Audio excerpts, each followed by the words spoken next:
देवताओं से भी, भगवान से भी गलती होती है। राम ने बाली को युद्ध में छिपकर क्यों मार दिया?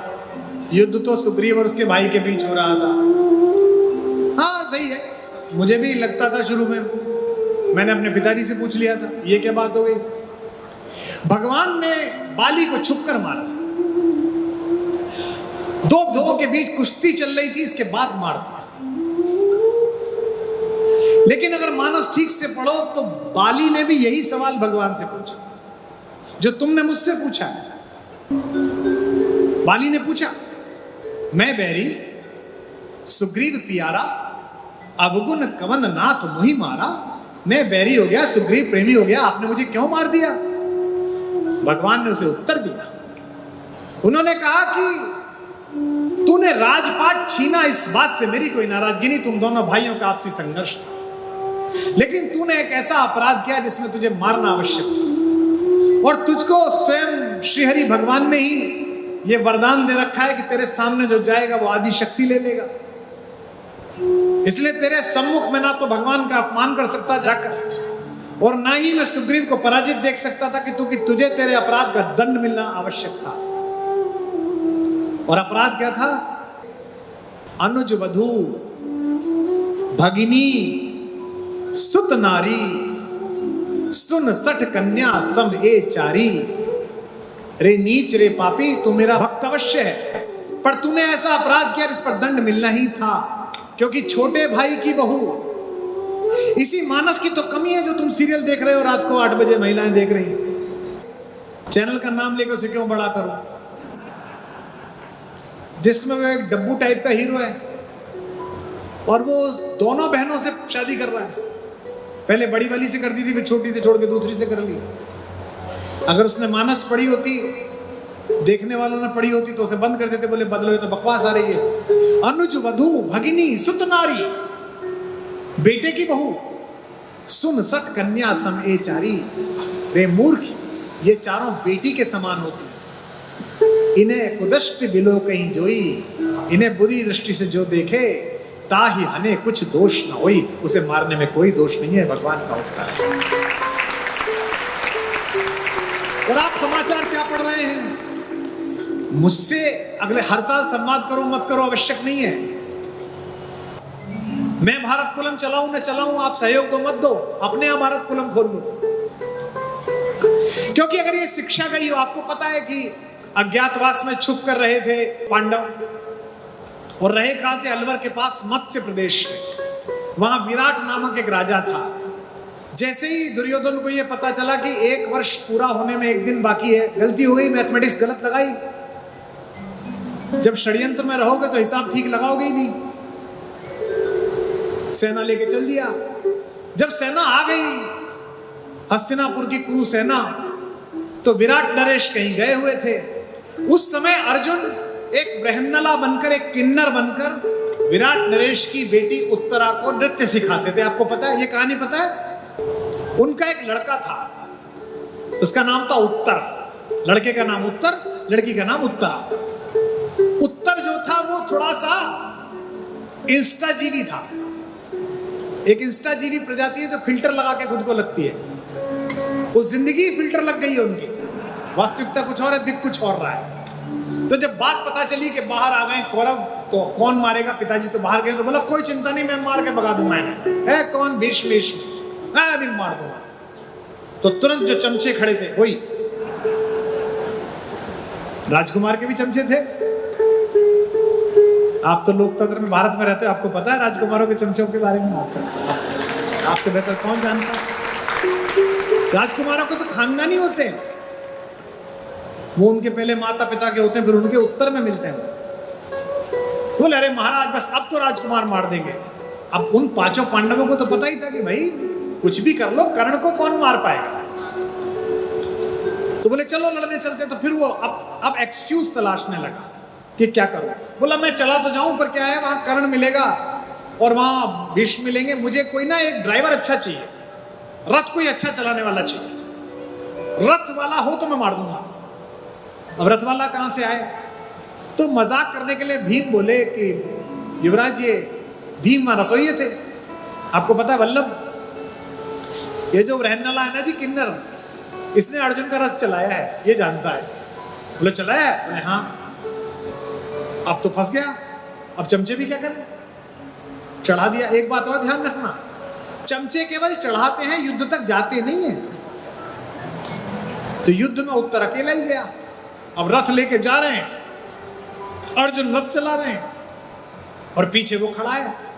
तो जैसे ही चमचे हटे, उसको औकात पता चल गई कि मैं तो हरा ही नहीं सकता। तो ड्राइवर से बोला, यार वो मैंने झूठ बोल दिया था, वापस ले ले और कह देना कि सेना दिखाई नहीं दी। उसने कहा, कैसी बात करते हैं आप युवराज, क्षत्रिय हैं, घर से कह के आए हैं। चलते समय उत्तरा बोली कि भैया आप जा रहे हो, मैंने सुना है कि कौरवों के वॉरियर कपड़े बहुत अच्छे पहनते हैं, मुझे कपड़े ला के देना सबके उतार के, जब मार लो उनको। बोला हाँ, गुड़िया मैं अपने गुड़िया को पहनाऊंगी। देखो आप, खुद तो मरने जा ही रहा है, बयान और ले लिया। बड़ा आनंददायक किस्सा है, महाभारत में है। तो वहां जाने लगा तो शमी के वृक्ष के नीचे अर्जुन ने रथ रोक दिया। जैसे ही रथ रोका, उत्तर कूदा और भागा। उसने कहा तू मर मैं चला। अर्जुन उसके पीछे पीछे भागे, अर्जुन ने उसे पकड़ा। बोले साहब अब नहीं जाने दूंगा, अब तो लड़ना पड़ेगा।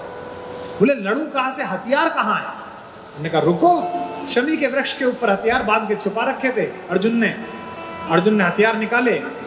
अरे बोले ये तो इतने जबरदस्त हथियार हैं, ये कैसे हैं? बोले ये अर्जुन के हैं और मैं ही अर्जुन हूं। बोला तू कैसे अर्जुन हो सकता है, तू तो वहां नाचता है, तू तो वृन्नला है, तू तो किन्नर है।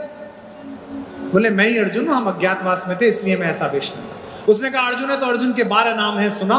वे 12 नाम भी उसने सुनाए। किरीटी, परंतप, सव्यसाची, गुड़ाकेश, फाल्गुनी, जिष्णु, कौंते, अमृत, भारत, ऐसे करके 12 नाम है वो सुनाए। अब बोला कि अर्जुन ने कहा ऐसा है, बेइज्जती मत कराओ। और अर्जुन ने उसको बीच में जो डंडा होता है छत्र के नीचे, उस पर बांध दिया ताकि भागे ना, और ऊपर से कपड़े पहना दिए। अर्जुन ने कहा मैं लड़ लूंगा, आप बैठे रहो, आपके नाम विजय होनी चाहिए। अब अर्जुन ने अपना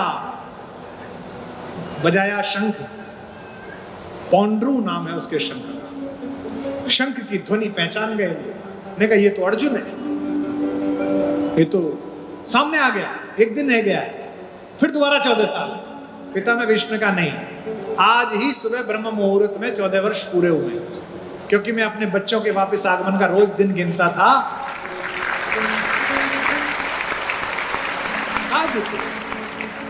अब पिता में की बात कौन टाले। अर्जुन ने पहले 2 बाण छोड़े, एक द्रोणाचार्य के चरणों में आके लगा और एक पिता में भीष्म के चरणों में आके लगा। किस्सा यह है कि अर्जुन ने सबको मूर्छित कर दिया, पराजित तो नहीं करना चाहता था, क्योंकि पराजित करके वो अपमान नहीं करना चाहता था। चलते समय उत्तर ने कहा कि मुझे कपड़े ले जाने अपनी बहन के लिए, गुड़ियाओं के लिए। उसने कहा सबके उतार ले, 2 के कपड़े छूना मत। एक मेरे काका पिता में भीष्म के और एक मेरे गुरु द्रोणाचार्य के, बाकी सबके कपड़े ले जाए। किसी का दुपट्टा ले लिया गया, किसी का और कपड़ा अंगरखा ले लिया गया, चले गए। जो मैं बताना चाहता हूं वो कि अगर ये प्रतीक नहीं समझे तो कितनी हानि होगी। जब पहुंचे तो फिर चमचे फिर इकट्ठे हो गए। अब तो शपथ ग्रहण का समय आ गया, अब तो चमचे चाहिए। महाराज की जय हो, युवराज ने कमाल कर दिया। अब वो संकोच में बोले नहीं, लेकिन बात खुल गई कि ये तो पांडव है। इस बीच विराट नरेश लौट आए, और विराट नरेश को जब ये पता चली तो विराट नरेश कांपने लगे। उन्हें लगा कि दुनिया के सबसे बड़े योद्धाओं को मैंने अपने यहाँ नौकर रखा, मैंने इस कंक को, धर्मराज युधिष्ठिर के माथे पर मैंने अपना पासा मारा, इतनी गालियां बकी, वो डरने लगे बहुत ज्यादा। ये ऐसे है जैसे चौराहे पर अवैध वसूली कर रहे किसी सिपाही को अचानक सिविल वर्दी में डायरेक्टर जनरल पुलिस महाराष्ट्र मिल जाए और वो उनसे भी वसूली कर ले,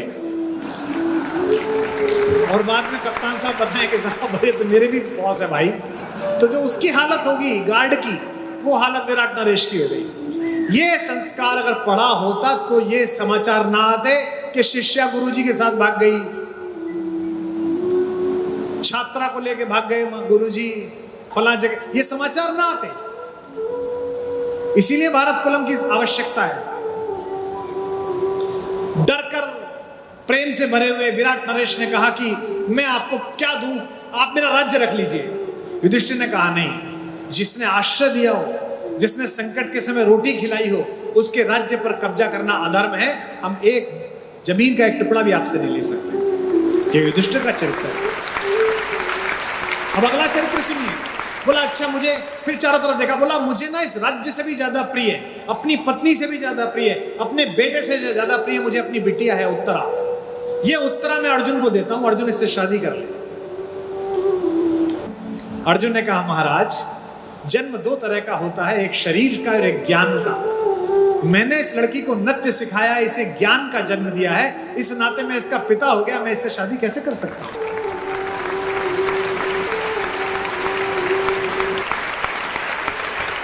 विराट ने कहा कि ये तो वाग्दत्ता हो गई, मैंने वाणी से दान कर दिया, वागदान संस्कार, सगाई मैंने वाणी से कह दी कि तुम्हारे यहां गई, वापस कैसे लूं? तब धर्मराज युधिष्ठिर ने मार्ग निकाला कि पुत्र वधू भी बेटी के समान होती है। हम अर्जुन के पुत्र अभिमन्यु के लिए आपकी बेटी का रिश्ता स्वीकार करते हैं।